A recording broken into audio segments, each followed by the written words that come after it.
Here we go. It's another special edition of the 50/50 podcast, the 50/50 podcast presented by College Promoters USA, our proud partners, College Promoters USA. They are America's premier college prep program and high school student athlete marketing service since 1997. Located here in San Antonio, Texas.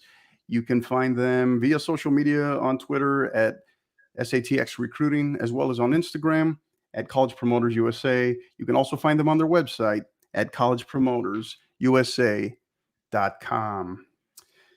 My next guest is Coach Stephanie Sazo, or she is the new head women's soccer coach at El Paso del Valle High School. Before we get to her, we just wanted to go ahead and kind of transition here on a more somber note. I'm going to go ahead and share my screen here. So recently, just yesterday, in fact, Coach Joey Rodriguez, who was the president of TASCO, the Texas Association of Soccer Coaches, and also the head men's soccer coach at Arlington Sam Houston High School. He unfortunately succumbed to his battle. He had an ongoing 2-month battle with COVID, and unfortunately, due to all sort of complications, the Texas high school soccer community was alerted of his passing yesterday. So we kind of wanted to start on a more somber note, take a moment to first and foremost acknowledge a good man, a great man and a great coach. Our hearts go out to his family, as well as his players and the entire community there at Arlington Sam Houston. And we did also want to highlight his GoFundMe page, as we will share in a minute. You can find it. It is on the post for TASCO, and we will repost it momentarily as well. The GoFundMe page there obviously is for support services, for funeral expenses, and during this tough time for his family as they attempt to move forward. Coach Sazo, do you have any thoughts on just this horrible news regarding Coach Rodriguez?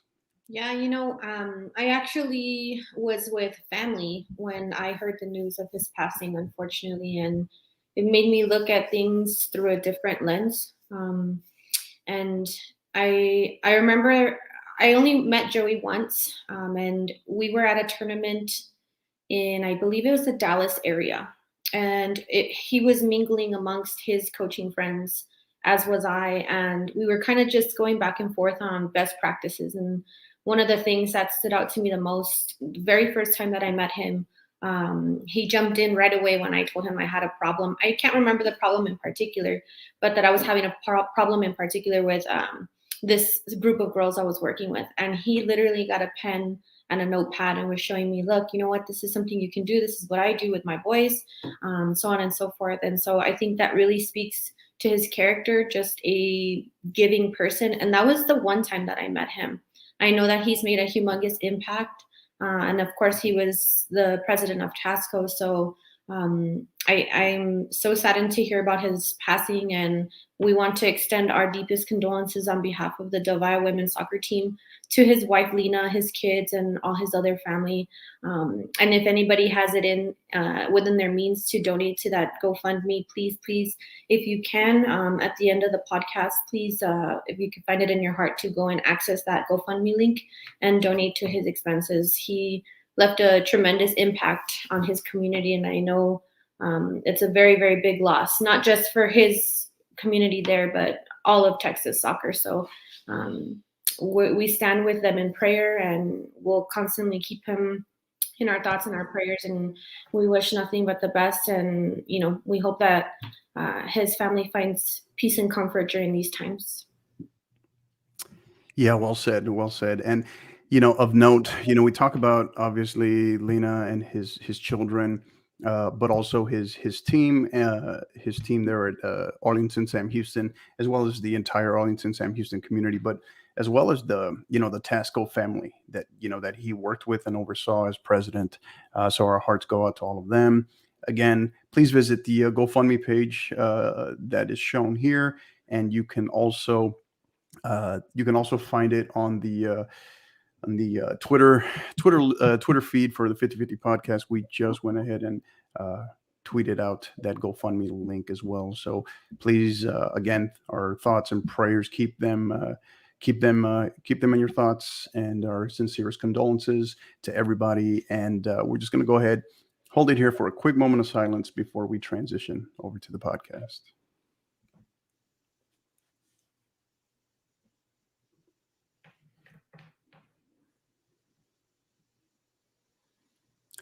Okay, thank you.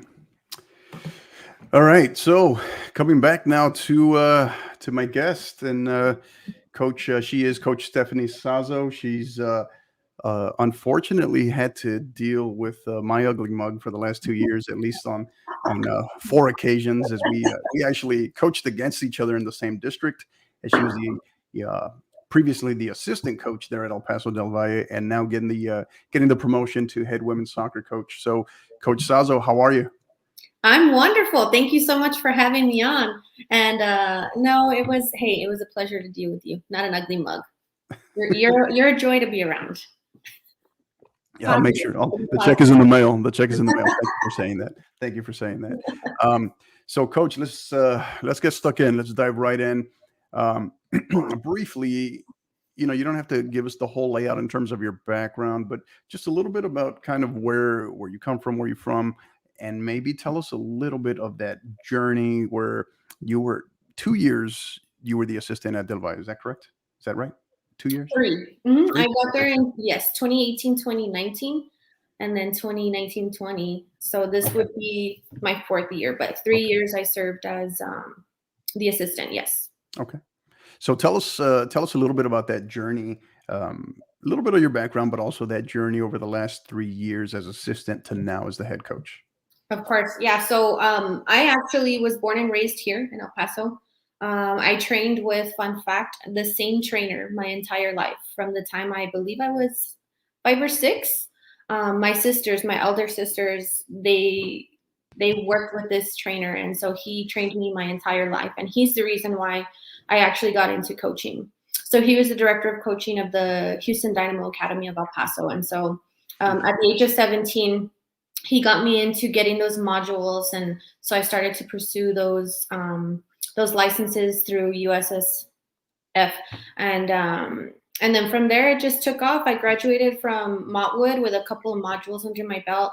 I played, of course, for Montwood. I played for ODP, and then I, of course, graduated from Montwood. Played for 4 years at UTEP, graduated 2015, and then I began my high school coaching career. So first job actually as a head coach was in Chaparral, New Mexico. And then I was summoned by YISD I was very fortunate to be summoned by YISD to be part of the Valle women's soccer program under Coach Chris Lopez. So I was very, very fortunate to land that spot. Of course, as you know, Del Valle has made a name for themselves in terms of their soccer programs, both men and women. So it was such a honor and a blessing to be able to be part of that as an assistant coach. So yeah, I mean, Coach Lopez was so gracious enough to have me on board. And so I came on board 2018-2019 school year.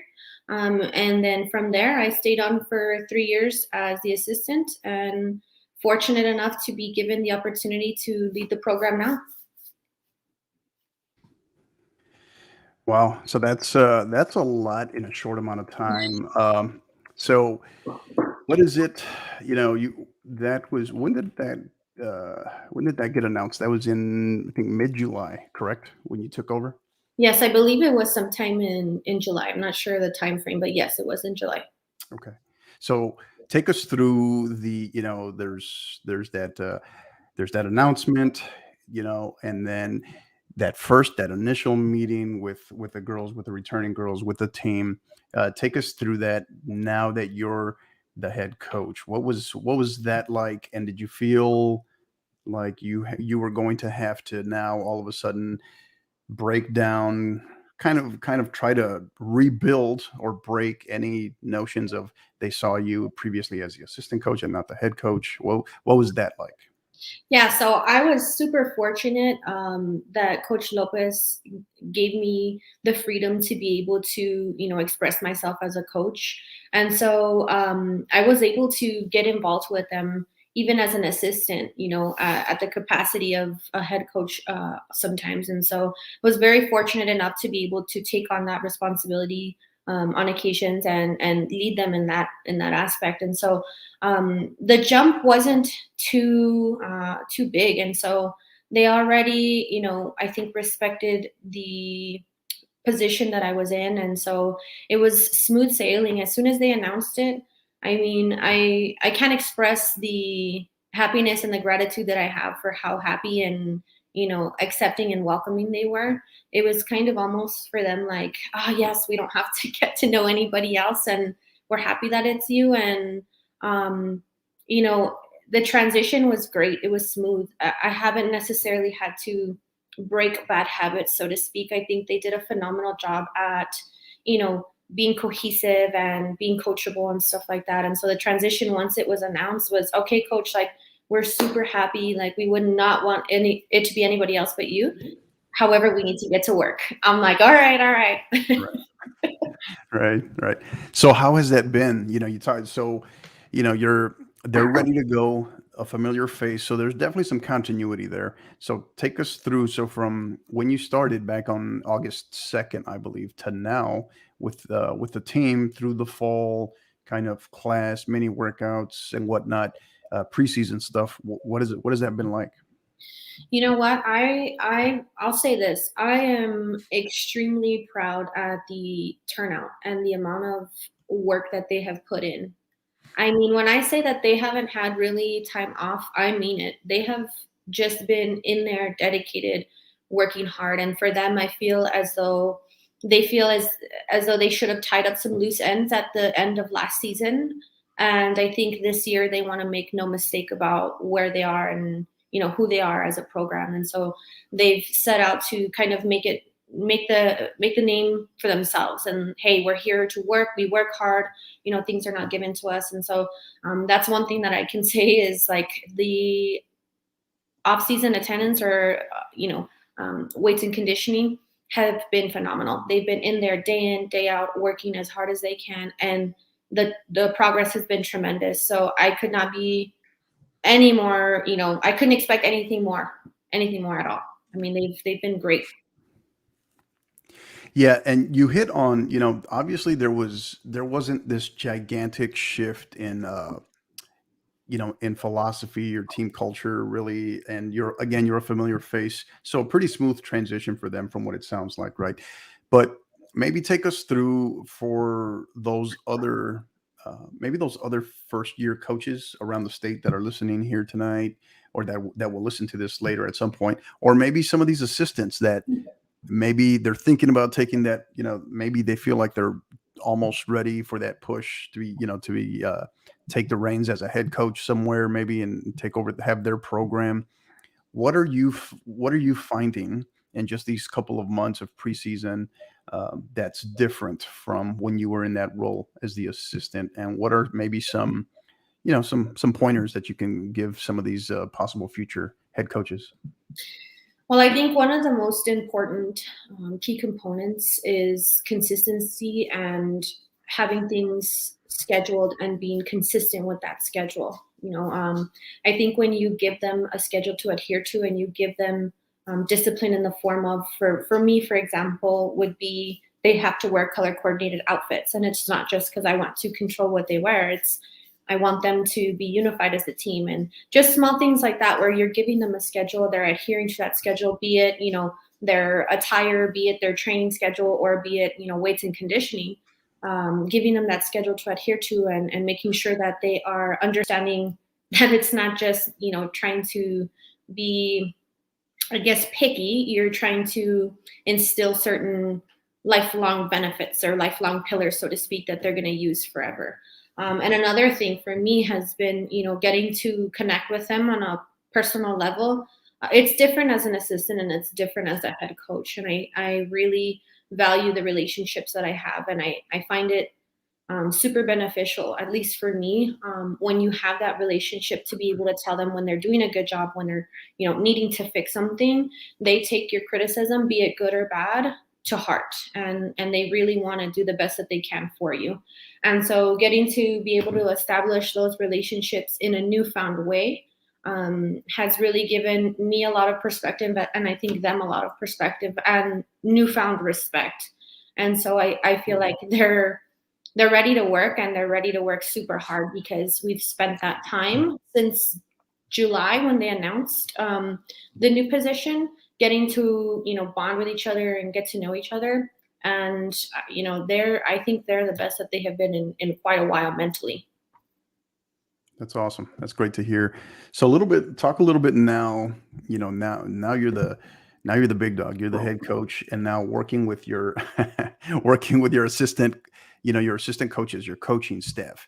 What have you found? What has been the kind of transition there for you now as the head coach and utilizing them? Because sometimes one of the biggest things with a young head coach or a first year head coach is they can still kind of be, in terms of, I don't know, I guess work ethic or philosophy, they can still kind of be in assistant coach mode role in terms of all the tasks, right? So, what have you found with your assistant coaches? What have you been discovering as far as um, building the relationships there with them, and things that maybe you can now relinquish that maybe you used to be in charge of? What has that dynamic been like? Oh yeah. So first and foremost, I have the best staff in the city. I have Michelle Enriquez Garcia as my VA, and then I have a new JV coach, Miss Laura Galindo, and the three of us. I mean, I don't think there's any trio more passionate about soccer. That's all we talk about. I mean, it's been amazing. So they're fantastic. But in terms of relinquishing responsibility, I want to be able to give them, certain responsibilities like, helping me come up with lineups or helping me plan a session and giving them input so that I'm learning from them as they are learning from me. And I think they both do such a fantastic job. Both of them are extremely proactive, constantly shooting out, hey, what do you think about this? What do you think about that? These are some ideas. And so it's kind of just a flow. Like we flow off of each other, and the ideas are just like a wave, in and out, in and out. And so I love the fact that they are so open and receptive to my ideas, and at the same time that they are willing to give them to me. And so I have no doubts that when it comes to me giving them some administrative responsibility, that they're going to handle it. As a matter of fact, my varsity assistant, she's like, here, I got you some binders. That way we can organize our trips, so on and so forth. And the other one's like, coach, we need to do this, this, this, and that. And so they're amazing. They keep me on my toes, not the other way around, for sure. So Yeah. yeah, I Well, have that's a sign of good assistance right there, yeah, right? they're Yeah. amazing. Honestly, There you they're go. super blessed. Awesome. So, you hit on it earlier, not putting words in your mouth, but kind of some things, some unfinished business, so to speak, right? Or in terms of how your girls feel, right? So last year, District 25A, you finish as district co-champs. Um, Talk to us a little bit in terms of just the general competitive nature of the district, some of the other teams in the district. Obviously, firsthand, I personally know a good bit of that particular district. It's a very extremely tough district, and and you have to come prepared to play every Tuesday or Friday, because if not, someone's you're either going to get upset, or if not, or you're definitely capable of upsetting someone, right? Each and every single team. Talk to us a little bit about your thoughts on on the district, and then also where your team is trying to go after last year's district co-championship season. Yeah, that's you hit the nail right on the head. I mean, our district is not an easy district by any means. You have some super spectacular programs. I mean, you look at programs like El Dorado, they're constantly putting out quality teams every single year. You look at programs like Bel Air as well, quality teams every year. You have schools like Parkland and Isleta who have just come out of the woodworks, right? Thanks to you and thanks to Coach thanks to Coach Ward. I mean, Yeah, just yeah. phenomenal. And you Rhonda's been said doing some great work out at the park for he sure. really has. And I mean, you said it perfectly. I couldn't put it any better. You don't show up that day, and it doesn't matter if you're playing this team or that team. You don't show up to play, and you're going to be upset at halftime or even at the end of the game. And so, it keeps us on our toes, and we understand and we know that we're competing in a very strong district. And for us, that's just kind of kept us in focus and kind of with blinders, so to speak, on our eyes and focusing on the prize. They felt like they had unfinished business just for the simple fact that they had that district championship secured should had they won against that last game with El Dorado. And just like you said, we didn't come to play our best, and unfortunately they just came out the better team that night, and we ended up sharing that co-district champ with Bel Air.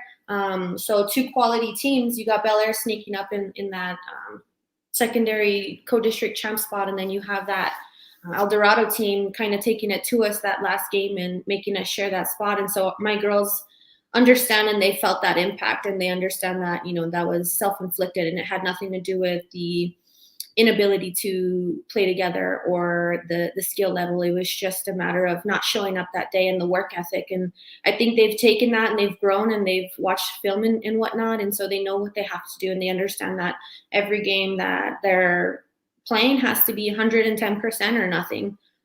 You can't come to a soccer game in our district with 50% effort and expect a result. And so I think that's just been their main focus. Right. Yeah, quick comment here from a gentleman I think you might know, Hera Alvarez. He's stating, very few can manage a locker room as good as you. So some kudos there from Hera, our good friend Hera. So yeah, you hit on a lot of good stuff. Great point there. And also, so as we look to this year, how many do you have? How many lettermen, if you will, return this year, Coach? And maybe tell us about a few, maybe, one or two players that you can highlight from last year's squad that you anticipate to have an even bigger season this year. Right. So we graduated, I believe, 5 last year. We graduated 5. And so the vast majority of our team is coming back, which I'm super, super excited about. And so our youth is looking very, very promising. Our youth freshman class coming up, or that's here already, and even the 8th graders coming up are looking super, super promising. And just to kind of touch base on a couple of players, last year, I know that she's a sophomore this year. Well, 2 of them are sophomores this year. But we have Natalia Garcia, who is playing in the center mid. Fantastic center mid. We have Mia Serrano, who is a striker. She played as our number 9. Fantastic finishing abilities. We have Adeline Morales, our goalkeeper, senior goalkeeper. So we're fortunate to have her another year. Just awesome work ethic. This year we'll actually be getting back one of our defenders, Kiana Melendez. So she unfortunately tore her ACL and was out last year. For the last year and a half, as a matter of fact, she tore her ACL about a year and a half ago. So we're very fortunate to get her back so we can have her center back, outside back, that kind of position. And so it's looking super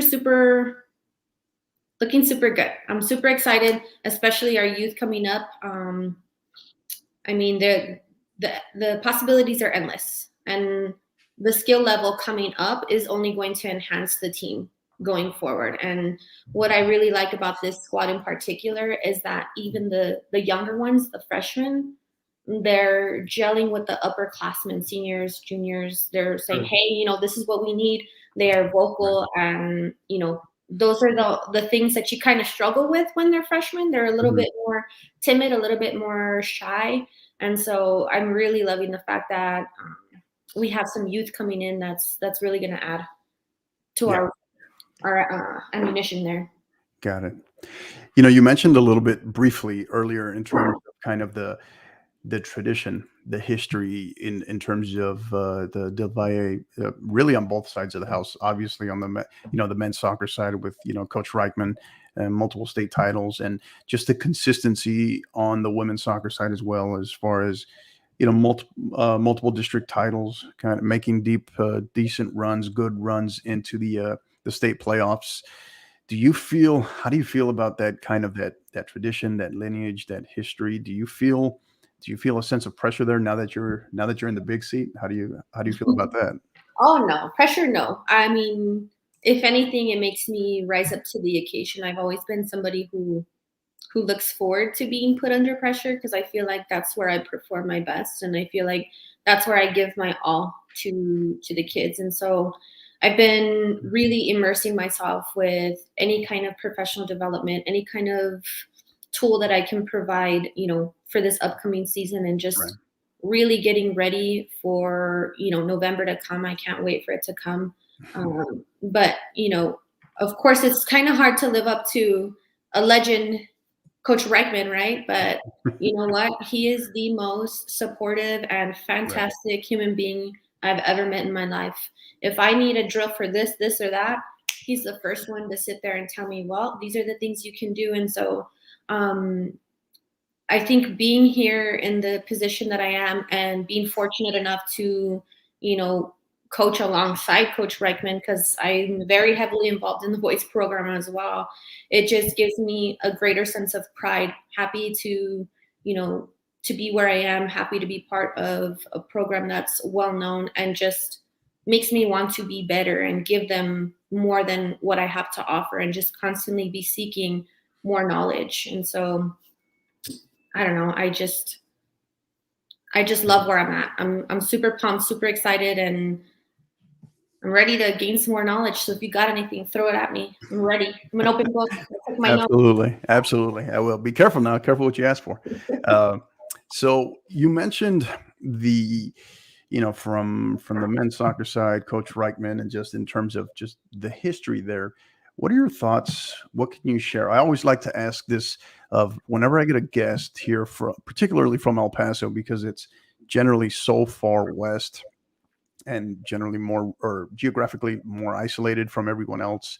I always like to ask this question of the coaches I speak with, but what are your thoughts? What can you share in terms of when you look across the landscape as far as El Paso high school soccer? What can you share? What are your thoughts on that? I feel like we have so much to offer. You're right in the sense geographically we are way out there, right? And I think sometimes to our detriment, where you see some of those areas like Dallas, Houston, Austin, San Antonio, all of those areas have more opportunity. When we're talking about soccer in particular, we're looking at those higher quality teams, and those one-on-one training sessions that might not be as readily available. Luckily, we have amazing coaches here in the soccer community, and people share their information, and people, word of mouth is real big in the soccer community. And so people are able to find good club teams, good personal trainers and stuff like that. But when you look at it as a whole, I think El Paso soccer has a lot of development still left, and I'm always looking for and willing and ready and able to compare notes, so to speak, with the coach next to me, because I feel like El Paso has a lot to offer. I mean, just look, we have Bel Air, who just won the state championship within the last 2 years, 2020, right? Was it 2020? I think it was 2019 because of COVID, because of the year of COVID. Yeah. Right. Yeah. So 2019, and then we have Del Valle 2008, 2011. That's 3 state soccer championships. I mean, we're not talking about we're just kind of winning by luck here. It's a consistent thing that we have male and female gems in terms of soccer. Right. But I feel as though, we as coaches need to continue to seek higher education, higher licenses and whatnot, so that we can offer our community more, in the sense of personal training or academies. One thing that I do wish that we had are, like, for example, what's the Sting and what is it, You got the original Sting based out of Dallas, and then they're yes, now in Austin. They're pretty big in Austin now, and yeah, now here in San Antonio as well. yeah, so you have those academies and all those kind of things. And so one day I hope to get there, and I hope to meet a bunch of coaches who are willing to try and tackle that and get that out here way out west. But we consistently produce phenomenal players on both the men and women's side. And so I think we just got to dive in deep and really invest into the kids, and really try and push for El Paso and El Paso soccer, El Paso youth soccer in particular, and Right. do our part and try and get those licenses. Absolutely.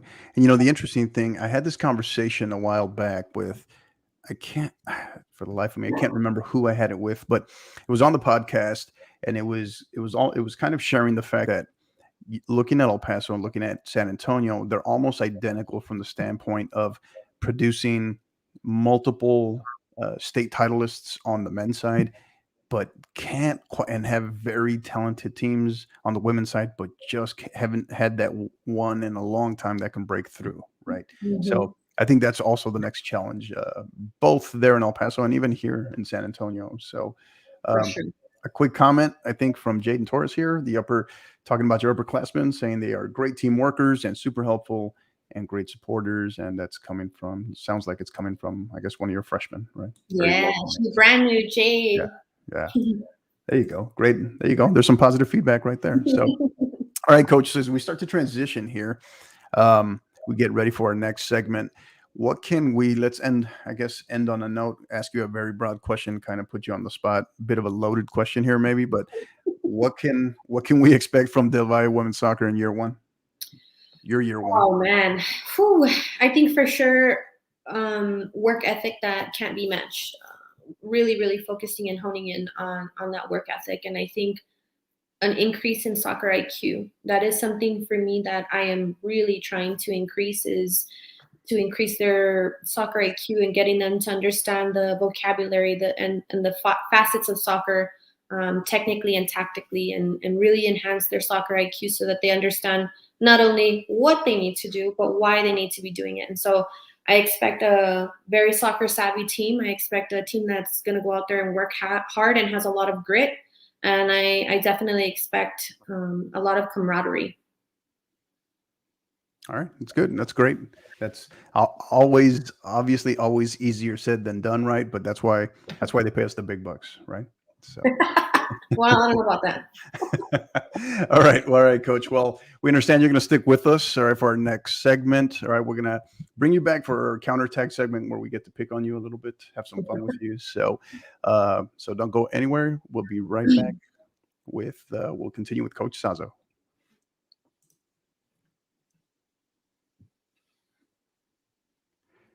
All right, and welcome back to the 50/50 podcast presented by College Promoters USA, our proud partners, College Promoters USA. You can find them for those locally here in San Antonio. You can find them locally here, located in the Ventura Park Plaza, I believe.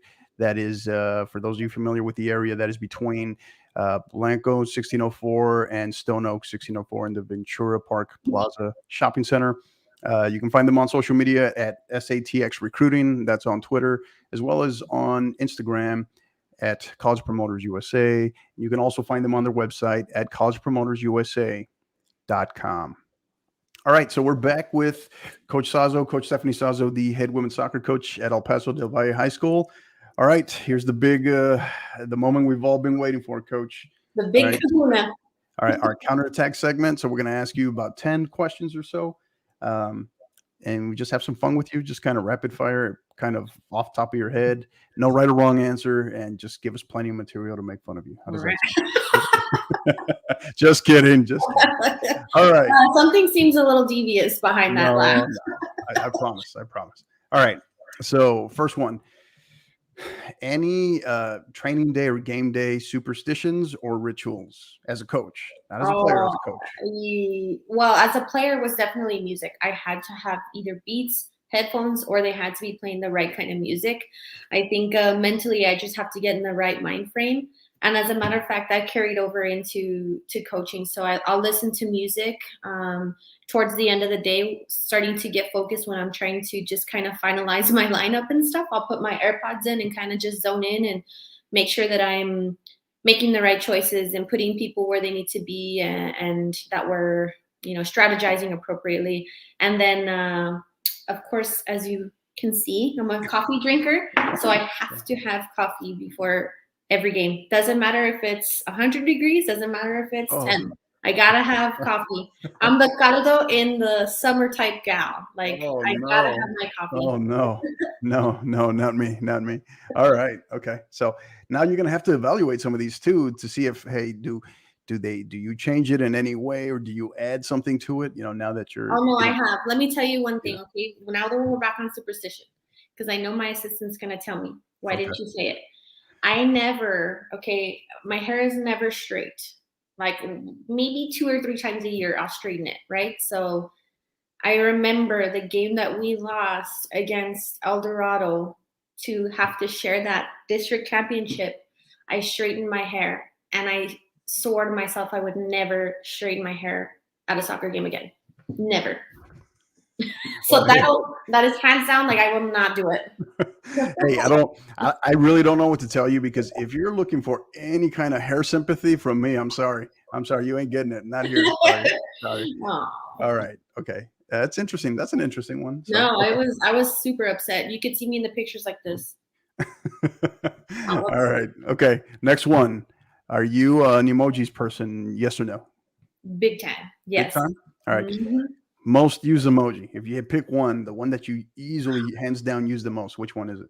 I think the crying laughing emoji. The Crying, crying laughing laughing. emoji Okay. hands down for sure. Good. Good. All right. Okay. You kind of referenced this a little bit briefly, but last book you read or book you're currently reading? Last book I read, it was actually what is it called? It was a true crime murder novel, and I can't Oh, remember I think it was Jawbreaker. I can't remember the author, but it was actually yeah, it was a like murder novel. okay. That went in a different direction. Okay. Hey, no problem. Hey, you're honest. Hey, I mean, I love a good I've honest. been reading textbooks for work.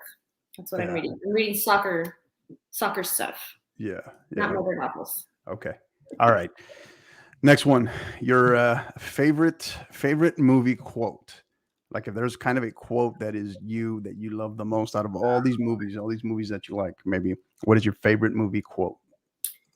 Holy moly. See, my family is a big movie quoting type of Yeah. Yeah. family. But if I had to say, oof, that's a hard one. It's hard to narrow it down.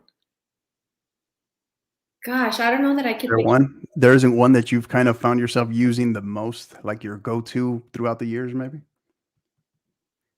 not that's appropriate for a podcast. Okay. All Hold right. on. Think about that one. We'll come back to it. All right. We'll come back to that one. All right. Oh, what is going on here? It's like murder novels. I know, What is honestly, going on I here? know, I know. This one went off. This one, we may not make it through all of Counterattack for the first time. It's about to go off the rails here. All right. Next one. One thing. Okay. So you are tomorrow, right? You are made the czar of all of soccer in America.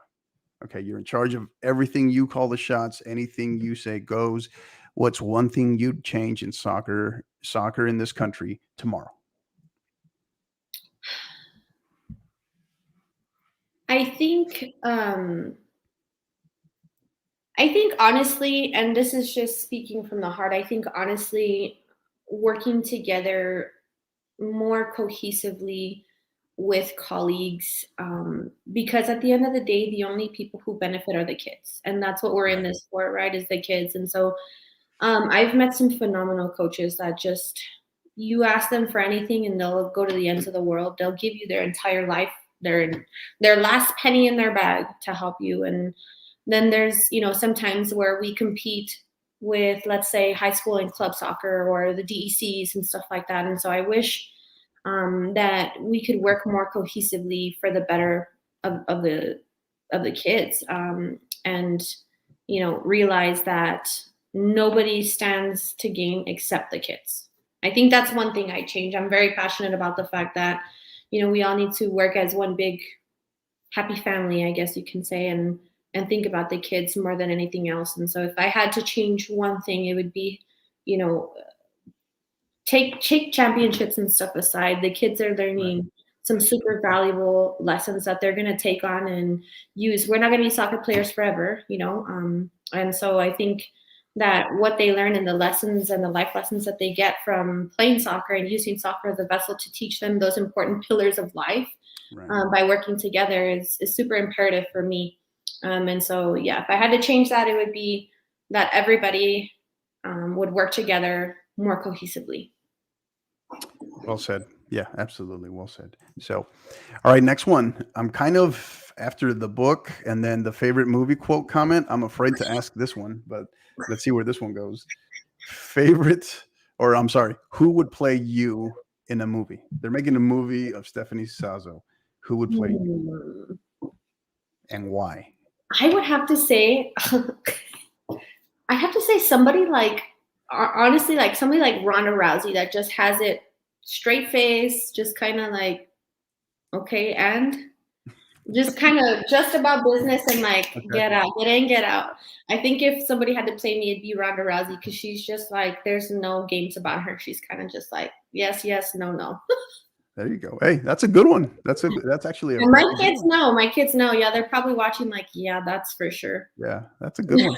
I like the. I did forget she started to kind of She's an actress now. She's an go actress. towards the acting route. Yeah, because I keep thinking her now. If what I think is she still in wrestling? I don't even know. Is she She still actually involved? retired from UFC, so she has like a ranch now.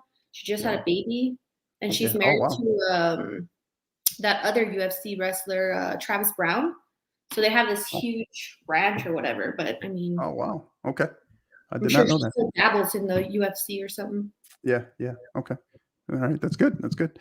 All right. So bucket list destination, a place you haven't been yet that you need to go visit and see before that's all she wrote.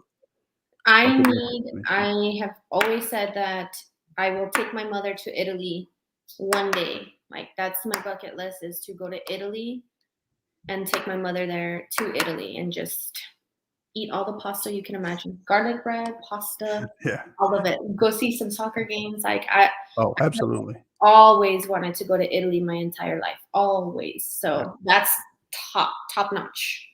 Well, we'll have to talk offline at some point. I can give you a lot of pointers because as someone that lived there for 2.5 years, it was phenomenal. I was Yes. stationed there, got to see the country, travel across it, big parts of Europe, and yeah, Italy is.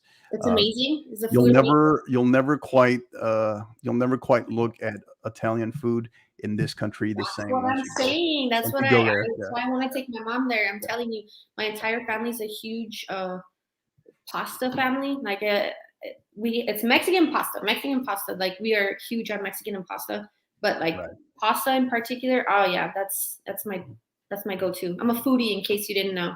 Yeah, yeah. All right, awesome. I like Italy. I like Italy for sure. So at some point we're going back. That's what I tell my wife. So Well, take me all with you. right. What's that? Take me with you. All right, done. All right. So okay, so it's kind of hard to say in terms of where we are with the pandemic now, but obviously it dates back to February, March of 2020. During that time, just like everyone else, especially in the beginning when we were all basically locked down, what's been a favorite either, Netflix series, Prime Video, what have you, the favorite show that you've been able to binge watch, like the absolute favorite during that Hands down, The Office. And I'm telling you, my favorite quote comes from The Office, but it's not appropriate for a podcast. time? You'll have to share. We'll share. We'll share I will offline. share with you Offline. later. All right. But All right. hands down, I can watch The Office all day, every day on repeat for the rest of my life. All right. Forever. We'll share offline, and maybe the podcast can share via GIF or GIF, whatever we call those. So, I all think right. it's GIF. I think it's GIF. All right. So, is it? I've heard. I I think don't so. know That's anymore. what I say. I GIF don't know seems anymore. wrong. It's not a J. Yeah. Yeah, I know, but every time I say GIF, I get corrected. So I don't know. I've given up. I've given up. So that's why I say both. GIF, GIF.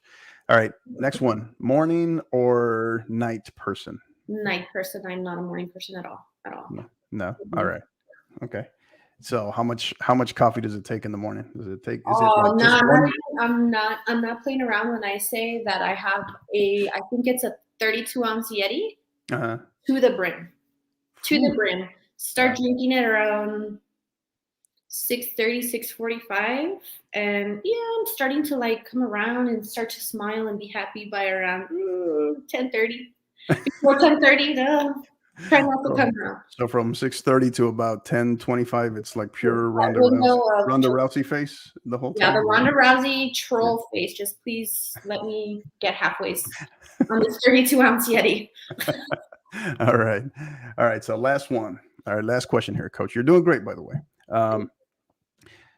Once it's completely for sure kind of all said and done, we've returned to, I guess, our normal as we've known it before. And, everybody's coming over, the entire family, all your friends, the team, your coaches, maybe family from out of town. They're all coming over for a big Sunday dinner, and you're the chef. What are you cooking? Baby, chicken Alfredo, chicken marsala pasta. My mom makes the best chicken marsala pasta, but I'll just make her pass me the recipe. So chicken Alfredo, garlic bread, maybe some baked ziti, some lasagna, maybe sprinkle in a little bit of mac and cheese or something in there. Oh man. You are getting me, and now I'm getting hungry. So, wow, that's great. I know. That's awesome. That's good. That's good. Baked ziti, huh? Some baked ziti. Baked ziti. That's definitely the first time that's been dropped on this podcast. Baked ziti? Are you kidding me? Baked ziti, yeah. You got to come up to El Paso and come to one of our parties, our family parties, because baked ziti is a staple. I'll be there. It won't be too long before I'm back. Before I'm back over there. Before I'm back over there visiting for sure. So yeah. Gotta say, I miss. Obviously, I have a ton of family there. I just came from there. Have a lot of good friends, a lot of great people, and I definitely miss a lot of the great people there in El Paso, and such as yourself. And you talk about the colleagues, going back to if you were the soccer czar for a day. I couldn't agree with you more in terms of reminding ourselves as coaches, as the ones who are supposed to be the adults and the leaders, that it's about the kids, right? That it really is about them. So I think sometimes when so many people are so passionate about this, is that I think sometimes good people can get lost in that process, right? So, but I really love that comment. I really thought that was great. Yeah, that's very well said. It kind of, I don't want to gatekeep anything. Like nobody's trying to reinvent the wheel here, right? We're all in it for the same goal, and that's to develop players and give them a better opportunity, be it, those lifelong pillars that we talked about, those the responsibility, work ethic, punctuality, those things, or be it a free college education, right? But the end game is for them to be a good human being, a good person with good morals, and that knows how to work hard and is okay looking at themselves in the mirror, because they know everything they have is what they worked for. And so, yeah, I couldn't agree with you more on that. I really hope and wish to see, and I'm always an open book, if anyone wants to collaborate or whatever, but you hit the nail right on the head when you said that we're the adults, and, we're in it for the kids. Yeah. And for our listeners, I couldn't, something that I want to highlight is, Coach Sazo she's genuine in everything that she's saying, because I've experienced it myself with her.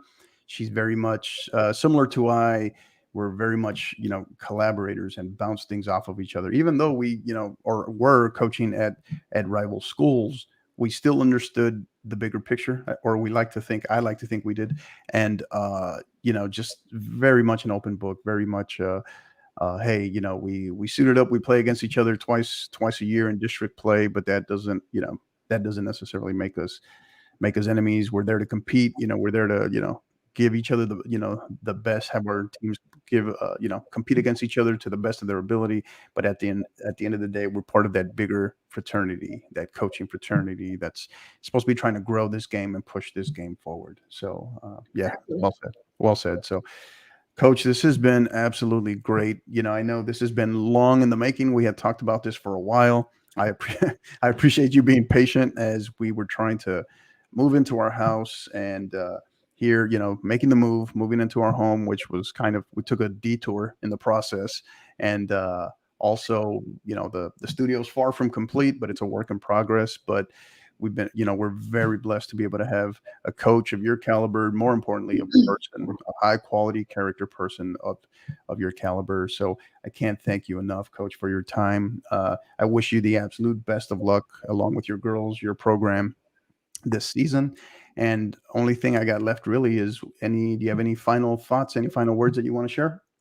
Well, first and foremost, I wanted to, thank you so much for allowing me on your podcast. I think this podcast is super awesome and it offers nothing but, great things for the San Antonio and El Paso area. And I really love the series that you've been doing, highlighting those new coaches, which, by the way, we've really gotten some good coaches this year. So super, super awesome. Love seeing what you guys are doing in, the San Antonio area. So super blessed to, be on your podcast today. Thank you so much. And for allowing, me to highlight some of my players and more importantly, my program, because at the end of the day, you know what, I wouldn't be here without my players. And, thank you for everything that you've done for El Paso soccer and what you continue to do. Of course, you're all the way in San Antonio, yet here you are doing a podcast and constantly, woohooing our El Paso kids and San Antonio kids. So I really do truly appreciate everything you've done. Thank you for allowing me on your show and to highlight my program and my kiddos. And, if you ever need anything, I'm an open book. And that goes for, anybody else that is potentially listening in. If you are a coach at any level, be it U4, U5, or any high school coach or anything like that, please feel free to reach out to me. I'm an open book. I'd love to collaborate with you, work on any kind of anything that you need for the betterment of the kids. So let me know if you need anything. Right.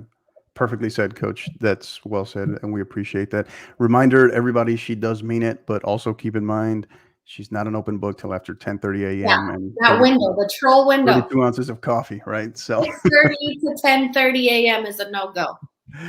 Thank you again, Coach. This has been awesome. Again, as a reminder, to bring it back to the beginning, we hit on the very sad news, very tragic news regarding the TASCO, Texas Association of Soccer Coaches President, Joey Rodriguez, who's also the head men's soccer coach at Arlington Sam Houston.